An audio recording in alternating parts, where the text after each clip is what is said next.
Comme vous l'avez suivi et compris, la fin des temps dure 14 ans, suivi du jubilé final que l'on peut appeler la 15e année, après les deux dernières séries de 7 ans. Laissez-moi vous montrer une autre révélation incroyable. Dans le chapitre 16 du Deutéronome, il y a 3 fêtes pour le Seigneur où les hommes ne devaient pas venir les mains vides. Ce sont la fête des pains sans levain, la fête des semaines et la fête des tabernacles. Eh bien, savez-vous que la première et la troisième fête représentent la fin des temps? Savez-vous que la première fête, celle des pains sans levain, qui dure 6 jours, puis le 7e jour est l'assemblée solennelle, est une image prophétique des 7 années des sceaux? Ce sont 6 années de sceaux, puis, lors de la 7e année des sceaux, a lieu la grande assemblée de la multitude au milieu de la tribulation. Savez-vous que les 7 jours de la fête des tabernacles sont représentés par les 7 années de jugement des trompettes qui suivent? Savez-vous qu'il n'y a pas d'assemblée solennelle pendant les 7 jours de la fête des tabernacles? C'est parce que le 8e jour, qui est comme Shemini Atzeret, je prononce sûrement mal, mais il est appelé le grand 8e jour.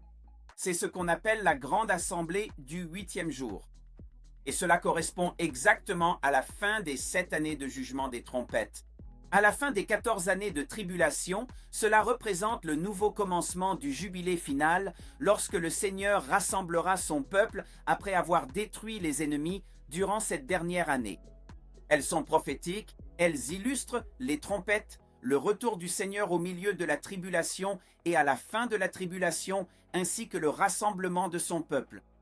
Mais qu'en est-il de celle qui se trouve au milieu, la fête des semaines? Eh bien, il y a un mystère là-dedans, même si elle se trouve au milieu. Elle sera observée en premier, et nous voyons cela dans un mystère du chapitre 4 de Jean. Cela indique qu'elle sera observée. La moisson qu'ils attendent de récolter, qui devrait avoir lieu dans 4 mois, Jésus leur dit qu'elle est déjà prête. Il fait référence à 4 mois avant la fête des semaines, car à la fin des temps, elle sera observée en premier. Ce sera la fête des semaines 4 mois plus tôt, suivie des 6 à 7 années des sceaux et des 7 années des trompettes. Avant le jubilé final, je prie pour que cela vous bénisse, que Dieu vous bénisse.